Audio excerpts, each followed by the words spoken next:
Hello friends, स्वागत है आपका हमारे यूट्यूब चैनल जीके विद मिमी। जैसा कि आपको पता है, हमने ईवीएस की और साथ साथ डिजास्टर मैनेजमेंट की क्लासेस स्टार्ट की हुई हैं और मैंने आपको बहुत सारी क्लासेस करा भी दी हैं। ठीक है, डिजास्टर मैनेजमेंट की हमारी 2 क्लासेस हुई हैं और ईवीएस की हमारी 7 to 8 क्लासेस कंप्लीट हो चुकी हैं। तो इसके साथ साथ हम इसकी क्वेश्चन सीरीज़ को भी शुरू कर रहे हैं। तो एक क्वेश्चन सीरीज़ मैंने करा दी है, अगर आपने वो नहीं देखी है तो हमारी प्लेलिस्ट में जाकर आप वो सीरीज़ चेक कर सकते हैं। ये हमारी सेकंड सीरीज़ है, इसमें आपको कुछ ईवीएस के क्वेश्चन और इसके साथ साथ कुछ डिजास्टर मैनेजमेंट के क्वेश्चंस देखने को मिलेंगे। इनमें वही क्वेश्चंस रहने वाले हैं जो मैंने आपको पढ़ाए हैं। साथ साथ जो डिजास्टर मैनेजमेंट के क्वेश्चन है मैंने प्रीवियस ईयर से लिए हैं। तो स्टार्ट कर देते हैं हमारी आज की क्लास। और हाँ, एक बात और मैं आपको बता देती हूँ कि अगर आपको हमारे चैनल की जो भी पीडीएफ है, जो भी मैं आपको काम कराती हूँ, जितना भी पढ़ाती हूँ, उनकी पीडीएफ चाहिए तो आप हमारा टेलीग्राम चैनल भी ज्वाइन कर सकते हैं। वहाँ पर आपको सारी पीडीएफ मिल जाएंगी। तो स्टार्ट कर देते हैं हमारी आज की क्लास। सबसे पहला जो क्वेश्चन है, भारत में टोटल नेशनल पार्क्स कितने हैं? ठीक है, तो ये मैंने आपको नेशनल पार्क का पूरा टॉपिक पढ़ा दिया है। अगर आपने नहीं देखा है तो आप प्लेलिस्ट में जाकर ये चैप्टर देख सकते हैं, वहाँ मैंने कंप्लीट डिटेल से इसके बारे में पढ़ाया है। तो भारत में टोटल नेशनल पार्क्स कितने हैं? तो अब एट प्रेजेंट भारत में 106 नेशनल पार्क हैं। पहले हमारे इंडिया में 104 नेशनल पार्क थे, पर 1-2 साल पहले रिसेंट का टॉपिक है, 2 न्यू नेशनल पार्क बने हैं जिनके बारे में मैंने आगे लिखा भी है। ठीक है, तो पढ़ लेते हैं उनके बारे में। जैसा कि लिखा है, टोटल नेशनल पार्क 106 हैं और सबसे पहला नेशनल पार्क जो था ये जिम कॉर्बेट नेशनल पार्क था। ये इसका जो नेम है ये चेंज किया गया 1957 में। 1957 से पहले हम इसे हेली नेशनल पार्क के नाम से जानते थे। 1936 में जब ये बना था तब हम इसे हेली नेशनल पार्क के नाम से जानते थे, लेकिन जब हमारा देश आज़ाद हुआ तब इसका नाम रामगंगा नेशनल पार्क रख दिया गया और अब हम इसे एट प्रेजेंट किसके नाम से जानते हैं? जिम कॉर्बेट नेशनल पार्क के नाम से जानते हैं। कब बना है ये? 1957 में बना है। And the second most important point, largest जो नेशनल पार्क है, आपका इंडिया का सबसे बड़ा नेशनल पार्क है हेमिस नेशनल पार्क। ये कहाँ पर है? लद्दाख में है। ठीक है, ये सबसे बड़ा नेशनल पार्क है। इसका नाम क्या है? हेमिस नेशनल पार्क है। और जो नया नेशनल पार्क है देहिंग, 2 नई नेशनल पार्क हैं। इसमें से न्यूएस्ट वाला है देहिंग नेशनल पार्क, ये भी असम में है। साथ साथ रायमोना नेशनल पार्क, ये भी असम में है। 5 जून 2021 को इसे क्या बनाया गया है? नए नेशनल पार्क बनाए गए हैं। तो अगर आपसे पूछा जाता है कि 2 नए नेशनल पार्क कौन से हैं, तो एक देहिंग है और साथ साथ रायमोना है। ये दोनों कहाँ पर है? असम में है। तो आपको ये बात याद रखनी है। ठीक है, इंपॉर्टेंट है ये आपके लिए। और अगर आपको इसका डिटेल पढ़ना है, पूरा अच्छे से पढ़ना है, तो आप उन वीडियोस में देख सकते हैं जहाँ मैंने नेशनल पार्क को कंप्लीट कवर किया है। इसके बाद नेक्स्ट मोस्ट इंपॉर्टेंट पॉइंट है, यूएनएफसीसीसी कब अस्तित्व में आया? इसके लिए तो मैंने आपको कल की क्लास में ही, जब मैंने आपको क्लाइमेट चेंज के बारे में पढ़ाया था, जो आपके डिजास्टर मैनेजमेंट का टॉपिक है क्लाइमेट चेंज, वहाँ पर ही मैंने आपको इसके बारे में कंप्लीट बता दिया था।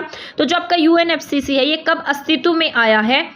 ठीक है, तो ये आपको बताना है कि यूएनएफसीसी कब, United nation framework on climate change, ये कब अस्तित्व में आया?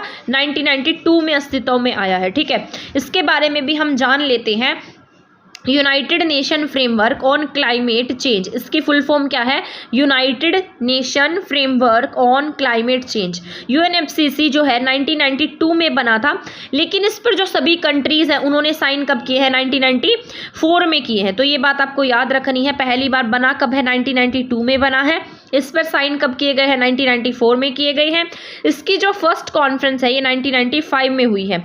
तो पहली कॉन्फ्रेंस, इसकी जो पहली कॉन्फ्रेंस है इसे कोप के नाम से जानते हैं, यानी कि कॉन्फ्रेंस ऑफ पार्टीज। ये कहाँ हुई है? बर्लिन में हुई है। बर्लिन कहाँ है? जर्मनी की कैपिटल है बर्लिन। ठीक है, साल में एक बार मीटिंग होती है इसकी। कब मीटिंग होती है? साल में एक बार मीटिंग होती है। इसके बाद मॉन्ट्रियल प्रोटोकॉल जो है इसकी मीटिंग 4 साल में एक बार होती है। तो आपसे अगर पूछा जाता है कि क्लाइमेट चेंज को लेकर मीटिंग साल में कितनी बार आयोजित कराई जाती है, तो आप 1 साल टिक करेंगे। मॉन्ट्रियल प्रोटोकॉल के बारे में पूछा जाता है तो 4 साल में एक बार इसकी मीटिंग होती है। इसके बाद अगर बायोडाइवर्सिटी की बात करते हैं तो बायोडाइवर्सिटी की मीटिंग 2 साल में एक बार होती है। जो आपका ये समझौता है ये कैसा है? बाध्यकारी समझौता है, आपको इसे मानना ही पड़ेगा। तो एक क्लाइमेट्स को लेकर काम करता है, इसका नाम है United nation framework on climate change. तो ये बात आपको याद रख लेनी है। ठीक है, इसके बाद हम नेक्स्ट पॉइंट पढ़ लेते हैं, ये आपका इंपॉर्टेंट है। ये मैंने आपको जब क्योटो प्रोटोकॉल कल की क्लास में ये सारा पढ़ाया मैंने आपको, ये क्लाइमेट चेंज में मैंने आपको ये सारे टॉपिक कवर करा दिए हैं। COP कॉप जितने हुए थे और जितने भी कॉप इंपॉर्टेंट थे उनके बारे में पढ़ा दिया था। ये आप चाहे कोई भी एग्जाम देंगे उन सभी एग्जाम्स में आएगा ये, चाहे आप कोई स्टेट PCS दे रहे हैं, मान लीजिए आप UPSC दे रहे हैं या HCS की प्रिपरेशन कर रहे हैं, सभी एग्जाम के पॉइंट ऑफ व्यू से ये क्लासेस, ये जो आपका EVS के जितने टॉपिक मैंने आपको कराए हैं ये सारे जरूरी रहने वाले हैं। क्योटो प्रोटोकॉल में कौन सी गैसेस पर को कम करने की बात की गई, यानी कि इन गैसेस के एमिशन को कम करने की बात कौन से प्रोटोकॉल में कही गई है। तो क्योटो प्रोटोकॉल को कम करने की बात मतलब इसमें कौन सी गैसेस शामिल थी जिसमें ऐसा कहा गया था कि हम क्या करेंगे, इनके एमिशन को कम कर देंगे।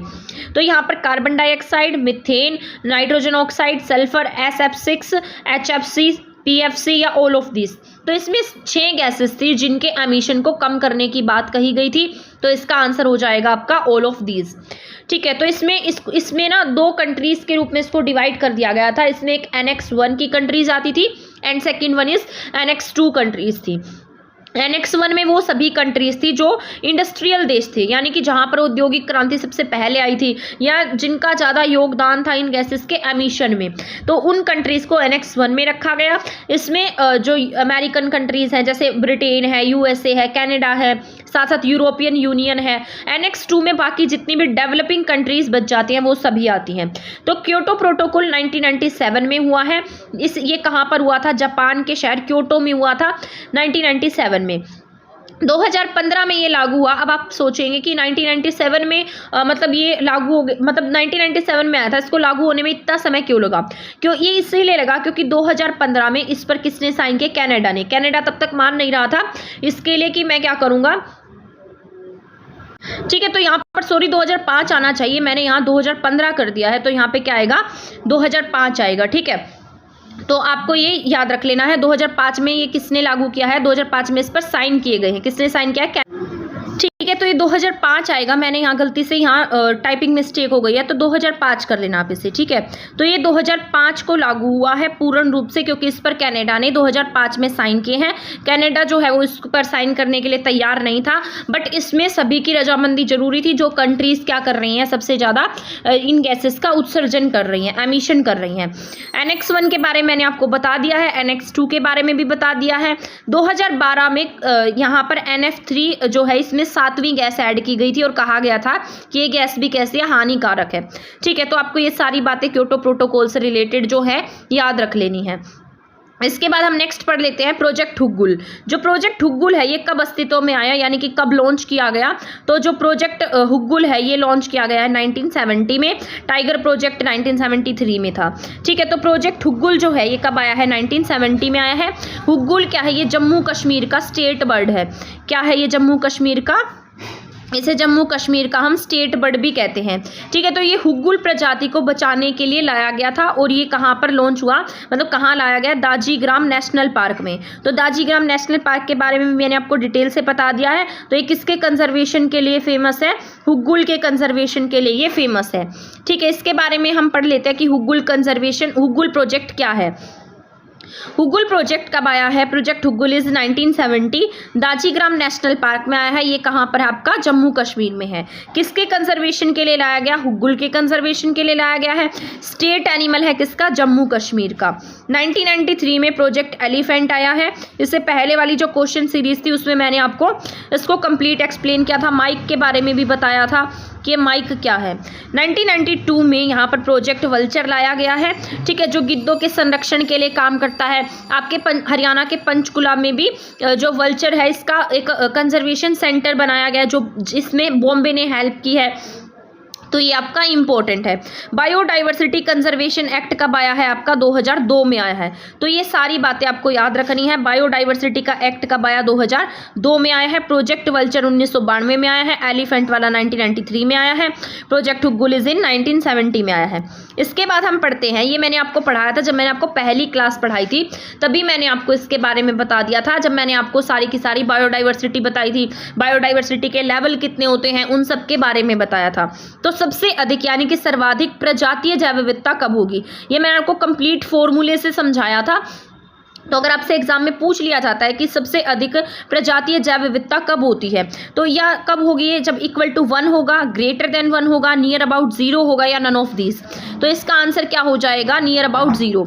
मैंने आपको बताया था कि 0.00 समथिंग होता है, यानी कि 0 के जितना पास होगा तो वहां पर प्रजातीय जैव विविधता उतनी ही ज़्यादा पाई जाएगी। अगर 1 के इक्वल आ जाता है तो प्रजातीय जैव विविधता सबसे कम हो जाती है। प्रजातीय जैव विविधता की बात कर रहे हैं हम। प्रजातीय जैव विविधता क्या होती है, यहाँ मैंने लिखा है प्रजातीय जैव विविधता इकोसिस्टम में पाई जाने वाली डिफरेंट स्पीसीज। ये मैंने आपको एक एग्जांपल देकर बताया था कि मान लीजिए कोई एरिया, यहाँ पर डिफरेंट स्पीसीज रह रही हैं, जैसे कोई बाघ है, कोई कुत्ता है, कोई बिल्ली है, तो ये क्या है, अलग अलग तरीके की स्पीसीज है। यहाँ पर अलग अलग स्पीसीज की बात कही गई थी, तो यहाँ पर ये क्या है, प्रजातीय जैव विविधता, यानी कि उनकी प्रजातियों में ही क्या है, विविधता है। तो एक इकोसिस्टम में पाई जाने वाली अलग अलग स्पीसीज को हम किस नाम से जानते हैं, प्रजातीय जैव विविधता के नाम से जानते हैं।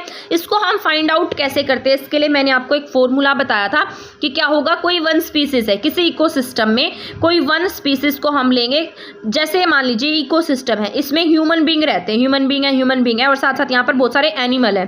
तो यहाँ हमने मान लिया कि यहाँ 100 क्या है, 100 ह्यूमन बींग रहते हैं। तो जितने ह्यूमन बींग हैं जिनका निकालना है हमें, तो 100 ह्यूमन बींग को यहाँ पर रखेंगे और ह्यूमन बींग के अलावा बाकी जितनी स्पीसीज बच गई हैं जो टोटल है उसको हम इससे डिवाइड कर देंगे। जब ये नियर अबाउट 0.00 के समथिंग आ जाएगा तो हम कहेंगे कि जो प्रजातीय जैव विविधता है वो क्या है, इस एरिया में सबसे ज़्यादा है। इसको मैंने बताया था कि इसके टाइप्स नहीं होते हैं, इसके अलग अलग लेवल होते हैं। तो यहाँ पर 3 लेवल हैं बायोडाइवर्सिटी के। पहले वाला है जेनेटिक स्पीसीज वाला, आनुवांशिक विविधता वाला। इसके बाद यहाँ पर हमने पढ़ा था प्रजातीय जैव विविधता, और इसके बाद जो 3rd नंबर का है वो इकोसिस्टम बायोडाइवर्सिटी का है।